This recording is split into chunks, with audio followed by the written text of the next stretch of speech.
Hay un Estado mafioso en Rusia, hay otro en Hungría, hay otro en distintos lugares, pero el Estado mafioso cubano de todos ellos es el único que no ha abandonado el totalitarismo, incluso en la economía.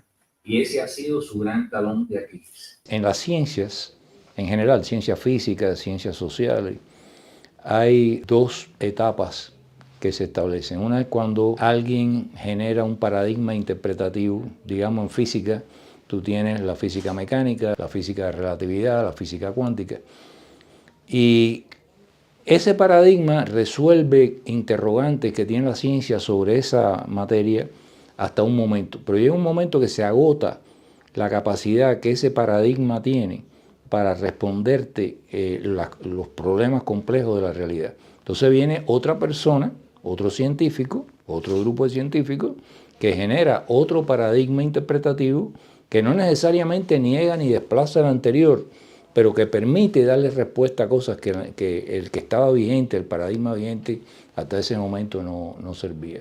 Ese es el problema que yo veo con la interpretación de Cuba. Se ha estado usando el paradigma de la Revolución Cubana, el paradigma del comunismo cubano, y yo creo que ha habido una transformación de la que se ha hablado poco, de todo lo que es las estructuras y el sistema cubano, lo que normalmente llamaríamos la economía política del país, que incluye quién tiene poder, dónde está el poder, cómo se genera el poder, cómo se realiza la distribución de recursos dentro de la sociedad, cuáles son los criterios que hay para el ascenso vertical en esa sociedad, o sea, quién puede ascender y quién no, basado en qué mérito o en qué cualidades. Y todo eso ha cambiado. O sea, decir hoy en día que el poder radica en el primer secretario del partido y el presidente, léase Díaz-Canel, a mí me parece enormemente falso. Entonces, hay un poder que todo el mundo reconoce, que es una especie de rey detrás del trono, que es el señor Raúl Castro, que todavía anda dando vueltas por ahí, pero en torno a él también hay una élite de un conjunto de personas más o menos asociadas a la familia Castro de hace muchos años, y una nueva tecnocracia militar y civil que ha surgido en torno a este crecimiento desmesurado de lo que era inicialmente la Corporación Gaesa, que se ha convertido en un oligopolio, que es el que se ha apropiado del 70% de los recursos del país, el 95% de las transacciones financieras, y por lo tanto ha habido una apropiación privada de recursos y de poder político dentro del país. A la hora de determinar si se va a decretar un estado de emergencia en el país, eso no se puede hacer si ese grupo no decide en la oscuridad que le va a dar permiso al buró político, a la FARC o al que sea para hacer eso. Porque ellos son los que determinan si eso va a afectar o no esos intereses económicos. Y esos intereses económicos ya no son los del Estado cubano, porque están inscritos en Panamá, en otros paraísos fiscales, bajo sociedades anónimas. Y esas sociedades anónimas nadie las puede auditar. Y cuando le preguntó la agencia F a la Controladora General de la República, ¿es cierto que usted no puede auditar a Gaesa? Y reconoció que ese era el caso, a los 3 días estaba destituida, porque eso era un misterio a voces, pero era un secreto. Entonces, a eso es a lo que nosotros nos referimos. Estamos ante una sociedad que ha cambiado y estamos tratando de interpretarla con un paradigma que se ha vuelto obsoleto. Y en la medida en que hagamos eso, no vamos a encontrar las medidas más eficaces para salir de este engendro que hemos heredado del comunismo y que ahora es este Estado mafioso. Cuando tú vas a negociar, aunque tú sepas quién es el poder, pero el poder no quiere dar la cara, lo importante es saber que el tipo que te ponen delante de ti representa realmente los intereses del que tiene de verdad el poder. No de que es un farsante que te lo tiran para distraerte y para que tú te entretengas con eso, cuando en realidad ellos no tienen la menor intención de honrar los acuerdos a los que se alcancen con esa persona. A mí me da igual si me mandan un mensajero de botica a negociar conmigo, pero yo tengo que estar muy seguro de quién me lo manda y qué capacidad tiene ese mensajero de llevar mi mensaje al centro de poder y traerme la respuesta. Si me van a estar entreteniendo con un monigote por muchos cargos que tenga y por mucho que se vista de verde olivo, no me interesa negociar con él porque está desposeído de todo poder. Entonces, lo primero que hay que aclarar aquí es, ¿va a haber una negociación algún día? Y ahí vamos a entrar en otra disquisición. Bueno, yo quiero estar seguro de que la persona que a mí me va a plantar delante, realmente, con independencia de sus cargos formales, por muy altos que sean, está representando al poder real fáctico que hay dentro del país. Ahora, hemos usado la palabra negociar.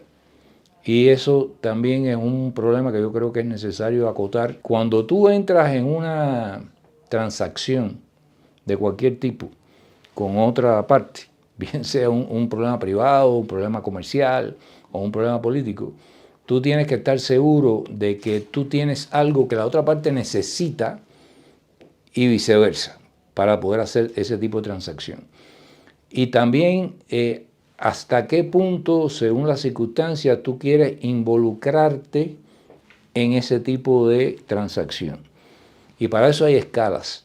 O sea, normalmente los negociadores tenemos 3 tipos de interlocución: la conversación, el diálogo y la negociación propiamente dicha. La conversación ocurre en medio de una guerra, cuando, por ejemplo, se ponen, eso pasaba mucho en Vietnam, se ponen de un lado y del otro de acuerdo de vamos a hacer un alto al fuego para retirar los cadáveres del terreno, o vamos a hacer un alto al fuego durante las fiestas de Navidad, durante la fiesta de Año Nuevo chino, el Tet. Y esas son conversaciones puntuales sobre problemas que interesan a cada parte y sobre las cuales se puede dar a una transacción. El diálogo es cuando tú te involucras con la otra parte en tratar de ver si hay potencial para llegar a un acuerdo final sólido que le dé una salida a una... Pero todavía tú no estás ahí negociando el acuerdo. Todavía tú estás simplemente diciendo, nuestras necesidades y nuestra manera de ver las cosas son estas. Las demandas que consideramos imprescindibles satisfacer son estas. Escuchas a la otra parte y entonces determinas, a partir de ese diálogo, que es simplemente un diálogo, no una búsqueda de acuerdo, si hay potencial para entonces pasar a una negociación donde ya tú con lápiz y papel te sientas y dices, vamos a redactarlo de esta manera, quítame esta coma, ponme un párrafo adicional que es este, y llega desde la venta de un carro hasta un acuerdo de paz en medio de una guerra. Hay gente que te dice, no, porque yo no hablo ni negocio con un enemigo. Eso es muy relativo, porque por ejemplo, las brigadas policíacas de acción rápida, la SWAT, cuando llegan a un banco donde hay rehenes y llegan y despliegan su fuerza alrededor, lo primero que llaman es un negociador que se pone en contacto con los asaltantes al banco para ver cómo pueden llegar a un acuerdo para salvar a los rehenes que están adentro. Ahora, el método de negociación, cuando tú sabes que estás tratando con un delincuente, no es el mismo que cuando estás tratando con un ser racional que tiene intereses que tú crees que tú puedes medianamente satisfacer y llegar a un acuerdo medianamente satisfactorio para ambas partes. Recuerdo que cuando llega la brigada SWAT, se ponen en contacto una parte con la otra y empiezan a conversar sobre cómo llegar a ciertos puntos.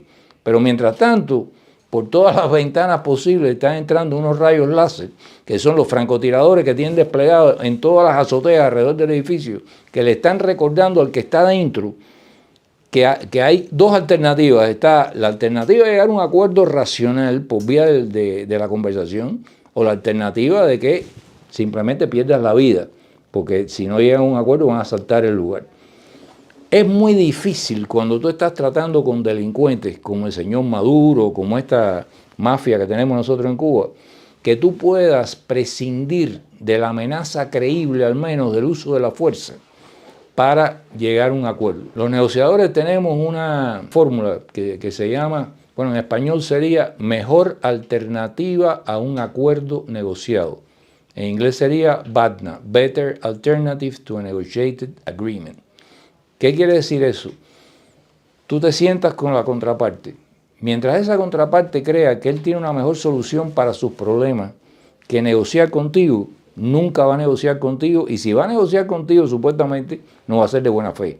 Te va a entretener, te va a buscar eso para ganar publicidad, de que lo bueno que son ellos, que están hablando contigo, pero no hay intención real de cambiar las circunstancias a partir de ese intercambio.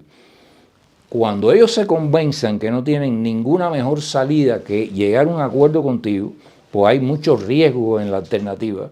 Léase, los asaltantes al banco que están viendo los rayos láser de las mirillas telescópicas entrar por la ventana, y entonces dice, oye, es mejor llegar a un acuerdo con esta gente, vamos a ver cómo negociamos. Ahí es cuando tú tienes una posibilidad. Ahora, ¿qué sucede en la política nuestra? Que hay muchas de estas cosas que se barbarizan, o sea que la gente confunde negociar con dialogar, con conversar, y hay mucha emoción por medio. Yo no puedo conversar porque esta gente han cometido tantos crímenes, cosa que es verdad. Pero si tú quieres terminar una guerra, tienes que llegar a un acuerdo, y para terminar una guerra con un acuerdo, a menos que tú aplastes al contrario, en ese caso no tienes que negociar nada. Pero si tú ves que no hay la posibilidad de imponerte al contrario, sino que tú consideras que se puede ahorrar muchos sacrificios innecesarios llegando a un acuerdo, pues entonces tienes que escuchar a otra parte y tienes que conversar y negociar. Pero tienes que estar bien seguro de lo que tú estás haciendo, porque si hay un error conceptual en qué tipo de ejercicio tú estás haciendo, puede ser letal. Y yo puse el ejemplo de cuando se conversaba con la ETA aquí en España.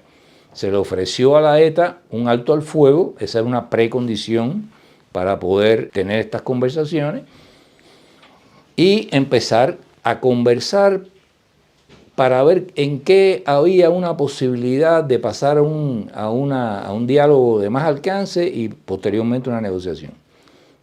Algunos funcionarios ignorantes empezaron a hablar indistintamente de conversación, diálogo, negociación, y la prensa comenzó a barbarizar el lenguaje y a hacer lo mismo. Y entonces, no, la negociación con ETA. ¿Qué pasó? Que los de ETA se lo creyeron, porque no tenían tampoco noción de la diferencia. Y entonces dijeron, no, llevamos negociando ya 2 meses y aquí no se produce nada, no, a esta gente hay que sacudirle la sotana para que se den cuenta que estamos hablando en serio. Metieron una bomba en la Terminal 4 de aquí del aeropuerto de Barajas, asesinaron a 2 infelices inmigrantes ecuatorianos, dejaron una retahíla de gente herida también en ese atentado, y eso lo que hizo fue poner punto final a todo tipo de intentos de buscar una salida alternativa a la violencia. Y a partir de ahí, bueno, se retomaron las hostilidades hasta la liquidación física total de la banda. Pero por eso es que uno tiene que saber que tiene distintas posibilidades, distintas formas de aproximarte al problema, conversación, diálogo, negociación, y tiene que estar muy clara una parte y la otra de en qué están. Porque si hay un problema ahí de polisemia y tú estás usando un término y ese término es interpretado diferente por la otra parte, eso puede ser letal. ¿Me regalas una palmadita, por favor? Flamenco.